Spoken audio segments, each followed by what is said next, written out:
Hello students, Dr. Bonnie King here, and I am going to be your professor in Counseling 5403, Introduction to School Counseling, and I'm thrilled to be with you this semester. Just a little bit about me. I attended the University of New Orleans for my PhD in counselor education, Texas State University for my master's in counseling, and St. Edward's University for a Bachelor of Arts. I'm a licensed professional counselor in the state of Texas, and I'm also a certified school counselor. I've worked in a variety of school counseling settings and clinical mental health settings. I spent last year as a school counselor at the American International School in Vietnam. So that was a really interesting multicultural experience for me that helped shape me as a school counselor and a clinician. I'm very excited to get to know all of you. So please feel free, reach out, share with me, let me know who you are. If you have any questions, do not hesitate to ask. My office hours are going to be on Thursday and Friday, from 10 to 4 on Thursday and 12 to 4 on Fridays. I'm located in Ferguson 101B, so feel free to drop by if you need anything, if you have any questions. You can also email me or call me. And if you're unavailable and you need to meet during my office hours, just let me know and we will work something else out, whether it's through a phone call or Skype or Zoom or a meeting in person at a different time from my office hours. But I want you to know that I'm accessible and available to you. So, Introduction to School Counseling. You're obviously in this class because you're interested in becoming a school counselor. So I'm thrilled about that because I think it's a wonderful profession.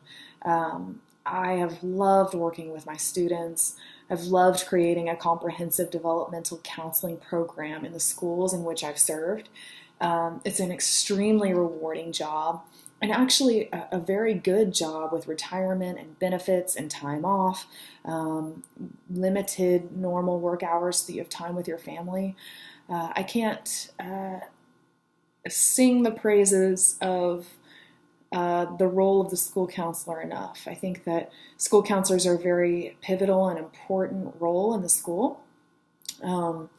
And it's exciting, it's never dull, it's always interesting, and you get to work with so many different people. So it's a very rewarding career, so congratulations on starting down this path. If you're not sure yet, that's okay. I was not sure about what I wanted to do when I started my master's program as well. So I went the path of clinical mental health and school counseling, and I've worked in both settings, and I like both settings. I have to say, I think I like school counseling a little bit more, but it's really hard to say. I love counseling in general. So whatever setting I'm in, I've just very much enjoyed it, and I feel very honored to be a part of the process of change and growth in the life of another, as I'm sure you do as well, which is why you're here. So I'm glad you're here.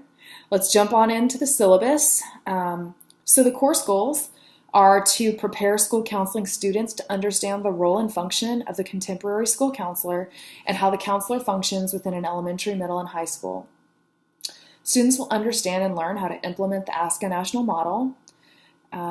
Students will be introduced to ethical standards of ASCA and ACA, and will learn about common ethical issues that emerge in school counseling settings, and you will develop an understanding of social justice and oppression issues as they apply to education and strategies for working on and advocating on behalf of students to help them succeed. You're in a beautifully unique role as a school counselor to advocate for students, so that is a big part of the role.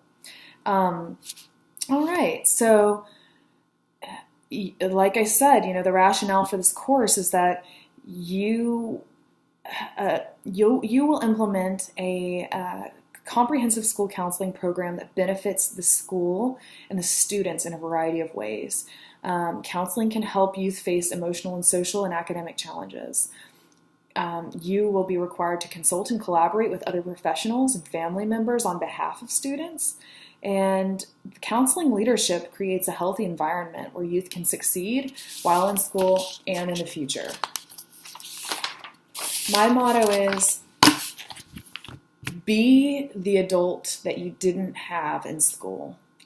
So this applies to me because I wished that I would have had a school counselor that knew me and cared. And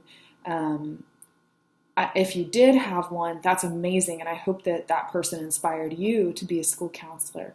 And if you didn't, I hope that not having someone inspires you to be the best counselor that you can be. Because students do need to know that there's at least one person in that building that cares for them. And it's not always going to be the school counselor, but you do have an opportunity to be that person for students. Okay, so required text for this course is Tamara Davis's Exploring School Counseling, 2015. And suggested text, the APA publication manual of the American Psychological Association. So your papers in this course will be required to be in APA format, so you're going to need that manual, not just in this course, but throughout the program. The other suggested text is the American School Counseling Association ASCA National Model, a framework for school counseling programs. You will be building your program based on the ASCA National Model, so you'll maybe want to pick up a copy of that.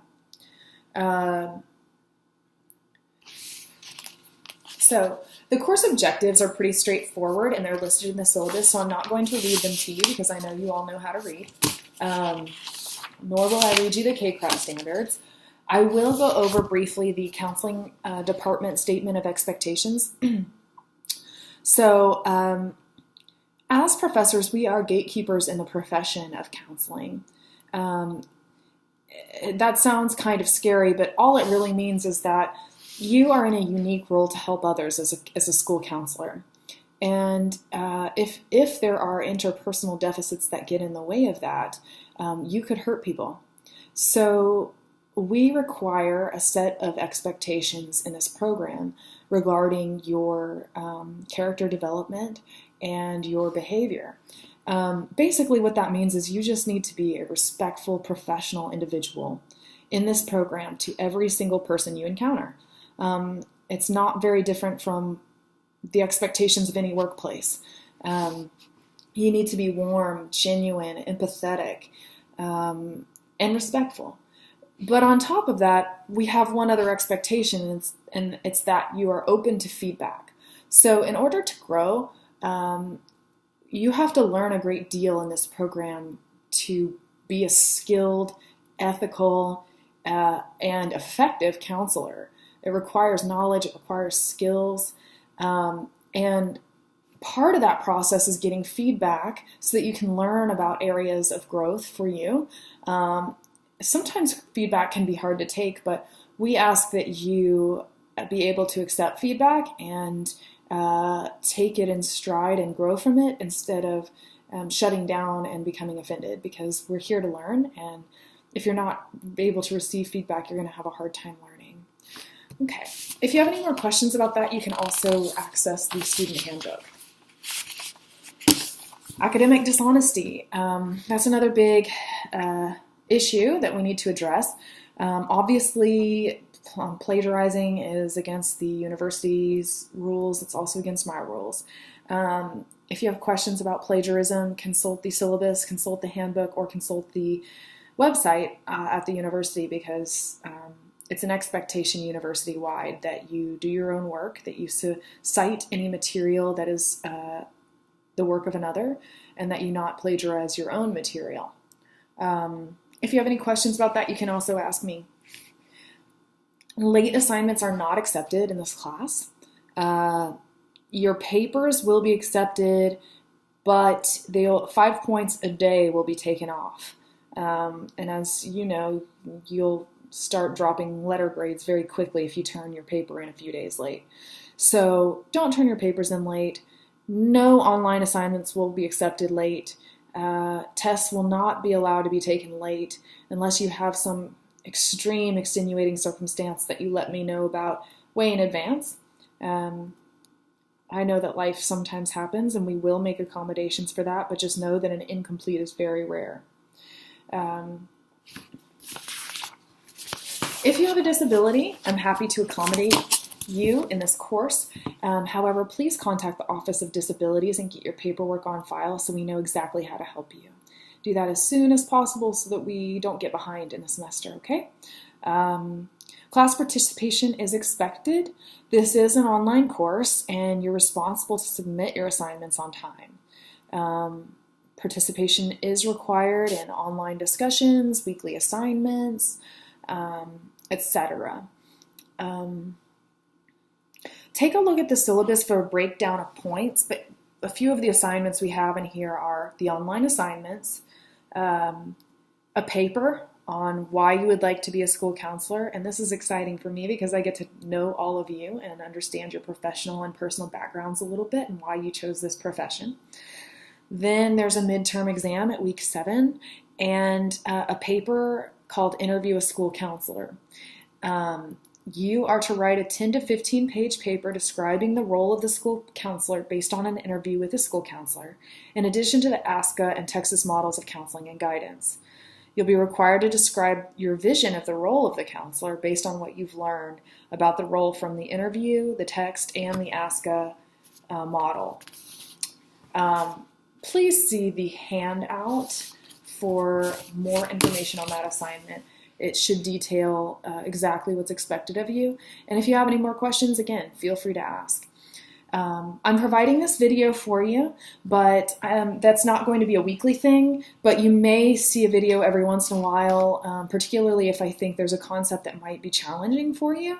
You can also request a video. So if you have something that you're wondering about, you have questions, I might even do a Q&A, like if some of you submit questions, I'll answer them. Whatever you need, I'd be happy to provide some extra guidance to the class. So again, reach out to me, let me know what you need, and I'll try to meet your needs in this course. Finally, let's look at the calendar. There's a semester course outline. So I've put the assignments and the deadlines in D2L, so they should be popping up in the calendar. However, if push comes to shove, the syllabus wins. So if you have questions, refer back to the syllabus. When is something due? Look at the syllabus. Because that will be the final determination for the due dates and things. So, all right. I look forward to getting to know you during the semester. Thank you for watching this video. And let me know if you need anything. I'm just a phone call or email away. All right. Good luck.